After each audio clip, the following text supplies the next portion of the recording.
ये देखो भाई, बहुत गलत। अरे तो यूनिफॉर्म इसका मतलब थोड़ी नहीं मारोगे, यूनिफॉर्म की अपनी बहुत संभाल लो क्या? नीट परीक्षा 2026 रद्द कर दी गई है। पेपर लीक तक छोटा सा स्कैम है, लेकिन असली खेल तो अब शुरू होगा। अगर आप स्टार्टअप या बिजनेस के पॉइंट ऑफ व्यू से देखो तो इंडिया का एजुकेशन सिस्टम दुनिया का सबसे बड़ा और करप्ट बिजनेस मॉडल बन चुका है, जहां एक एक मेडिकल सीट 1 करोड़ से 2 करोड़, इनफैक्ट कई तो 4-4 करोड़ में भी बिकती है। अरे साला, ये तो अलगे फ्रॉड चल रहा है। फ्रॉड? कैसा फ्रॉड भैया? इस वीडियो में हम जानेंगे कि मेडिकल सीट माफिया कैसे ऑपरेट होता है, इनका लूप होल क्या है और इन्होंने इंडिया के हेल्थ केयर इंडस्ट्री को कैसे एक धंधा बना के रख दिया है। देखो, किसी भी धंधे में प्रॉफिट कब होता है? जब मार्केट में डिमांड ज्यादा हो और सप्लाई उससे कम हो। भाई ये रूम तो शुरू होते ही खत्म हो गया यार।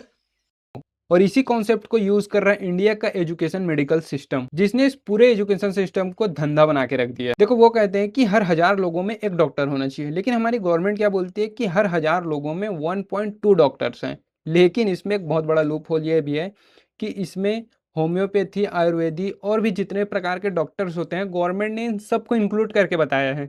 और अगर आप सिर्फ उन डॉक्टर्स को गिनो जो सर्जरी कर सकते हैं, तो ये नंबर गिर के 0.7 हो जाता है।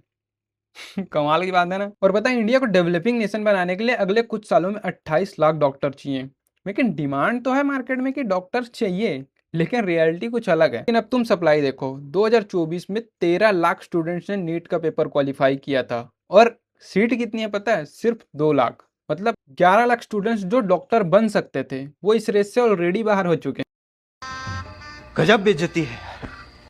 लेकिन यहाँ पर एंट्री होती है मिडिल मैन और करप्ट प्राइवेट कॉलेज की, जो इनको चेस करते हैं। लेकिन अब तुम सोचोगे कि मेडिकल सीट तो रैंक से मिलती है, इसे कोई ब्लैक में कैसे बेच सकता है? लेकिन यहीं पर गेम स्टार्ट होता है। और इसी चीज को मैंने तुम्हें वीडियो के स्टार्टिंग में ही बताया था कि मेडिकल सीट 4 करोड़ में भी बिकती है। और इसी प्रॉब्लम को सॉल्व करने के लिए इस माफिया बाजार ने एक ऐसा प्रोडक्ट लॉन्च किया जिसे बोलते हैं रेंटेड टॉपर, जो इनलीगल है, लेकिन इसे लीगल बना देते हैं ये लोग। लेकिन होता क्या है, जब मेडिकल काउंसलिंग चलती है तो ये एजेंट ऐसे स्टूडेंट को पकड़ते हैं जिनका हाई रैंक होता है और उनका गवर्नमेंट कॉलेज में एडमिशन तो पक्का है। ये एजेंट क्या करते हैं, टॉपर को 10 से 15 लाख देते हैं और उसको बोलते हैं कि तुम प्राइवेट कॉलेज भी अप्लाई करो। और जब ये अप्लाई करते हैं तो इनका सीट ब्लॉक हो जाता है। मतलब ये टॉपर है तो इसका सीट ब्लॉक हो गया। अब ये ब्लॉक तब तक रहता है जब तक काउंसलिंग चलती रहती है। तो जैसे ही काउंसलिंग का राउंड खत्म होने वाला होता है, टॉपर ये सीट छोड़ देता है और यहीं पर गवर्नमेंट का कंट्रोल खत्म हो जाता है इस चीज से। और ये सीट डायरेक्ट चली जाती है कॉलेज मैनेजमेंट के पास। और कॉलेज मैनेजमेंट इस सीट का क्या करता है पता है? इसकी बोली लगाती है और 1 करोड़ से 4 करोड़ तक की इसकी बोली लगती है। पैसा ही पैसा होगा। मतलब रिटर्न ऑन इन्वेस्टमेंट निकालते हैं उससे। और भाई ये कितना इजी बिजनेस है। एजेंट ने 15 लाख लगाए और सामने से 4 करोड़ मिले भाई। मतलब ये है मेडिकल सिंडिकेट। लेकिन माफिया का दिमाग यहाँ तक नहीं रुकता है, उनका दिमाग एक लेवल और ऊपर चले जाता है। वो देखते हैं भाई कुछ सीट तो रिजर्व है जिसमें एनआरआई और ईडब्ल्यूएस वाले लोग आते हैं, फिर क्या इसमें भी अपना गणित लगाते हैं भाई। मतलब जो बच्चा पूरी जिंदगी इस देश से बाहर नहीं निकला है, उसको एजेंट 5 लाख देके फर्जी सर्टिफिकेट बनवा लेता है। और यही चीज ईडब्ल्यूएस कोटा में भी होती है। मतलब जो सीट गरीब बच्चों के लिए रिजर्व रहती है, उसमें कुछ अमीर माँ बाप क्या पैसे फेंकते हैं और उसको एक नकली इनकम सर्टिफिकेट बनवा देते हैं, ठीक है, जिससे उनके बच्चे का एडमिशन हो जाता है। और एक रिपोर्ट के मुताबिक 18,000 से ज्यादा एमबीबीएस सीट इन फर्जी सर्टिफिकेट पे टिकी है। चीटिंग करता है तू। चीटिंग चीटिंग चीटिंग करता है तू। देखो, हर बिजनेस का एक रेगुलेटर होता है और यहाँ है एनएमसी, नेशनल मेडिकल कमीशन। और इनका काम क्या होता है पता है? सरप्राइज इंस्पेक्शन करना। और तुम्हें पता है मजे की बात क्या है? ये ऑलरेडी पहले से ही बिका होता है, क्योंकि हेल्थ मिनिस्टर और एनएमसी के कुछ ऑफिसर्स ये डेट पहले ही लीक कर देते हैं कि आज इंस्पेक्शन होने वाला है। और कॉलेज वाले भी छोटे छोटे कलाकार नहीं है, बहुत बड़े वाले कलाकार हैं। वो रेंटेड और फर्जी डॉक्टर और फर्जी मरीज लाते हैं और उस दिन उनको अच्छा टीका चंदन लगा के बैठाए रहते हैं भाई कि तुमको ये एक्ट करना है। बाबूजी आ गए।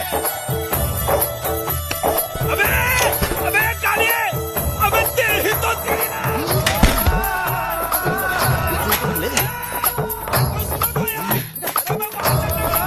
बस इंस्पेक्शन पास हो गया और कॉलेज का धंधा स्टार्ट हो गया। भैया, इस करप्ट इकोसिस्टम को ठीक करने के लिए किसी मिनिस्टर का रेजिग्नेशन नहीं लगेगा, क्योंकि पूरा सिस्टम ही गलत है भाई। तुम एक पत्ता पकड़ोगे तो आगे पूरा खलिहान पड़ा है, समझ रहे हो? इतना बड़ा करप्ट मार्केट है। तो अपन को ठीक कैसे करना चाहिए या गवर्नमेंट को कैसे ठीक करना चाहिए? सबसे पहले तो एक ऐसा एल्गोरिथम बनाए यूएस की तरह, जिसमें जो स्टूडेंट एक बार गवर्नमेंट कॉलेज में उसका अप्लाई हो चुका है, एडमिशन कंफर्म है, वो किसी और कॉलेज में तो ये अप्लाई ना कर सके। ठीक है, उसको ब्लॉक करे, और अगर पकड़ा गया तो उसको लाइफ लॉन्ग के लिए ब्लॉक करे इस चीज़ों से। फिर आता है एनआरआई और ईडब्ल्यूएस वाले कोटे में यहाँ धांधली होती है, तो इस चीज़ों को प्रॉपर चेक किया जाए, वो भी सीबीआई करे ना, ठीक है, ऐसा ये छोटे मोटे डिपार्टमेंट ना करे, क्योंकि ये सब मिक्स रहता है इसमें। तो अच्छी ट्रस्टेड कोई वो फॉर्म होती है, वो चेक करे इस चीज़ों को कि क्या ये सर्टिफिकेट सही है या ओरिजिनल है या नहीं है। तो इन चीज़ों को चेक करना इंपॉर्टेंट है। तो करना, परेशान हो गए हम लोग 2.5 साल से, ये भी परेशान हो गए, हम भी परेशान हो गए, करो। जब तक 4-4 करोड़ की सीटें बिक रही है ना भाई, तो ये धंधा तो बंद होगा नहीं। और पेपर लीक तो इसके सामने एक छोटा सा भी बच्चा भी नहीं है अभी डेट में। तो इसे गवर्नमेंट को ट्रांसपेरेंसी के साथ करना चाहिए और इससे फेयर तरीके से कराना चाहिए। बाकी इस वीडियो या केस स्टडी में आपको कुछ समझने को मिला, कुछ अच्छा पता चला, तो वीडियो को लाइक शेयर एंड सब्सक्राइब करना, कमेंट बताना कि आपकी क्या राय है इस चीज़ को लेके, और फॉलो कर लेना। अगली वीडियो में मिलेंगे, हमारे इंस्टाग्राम को भी फॉलो कर लेना।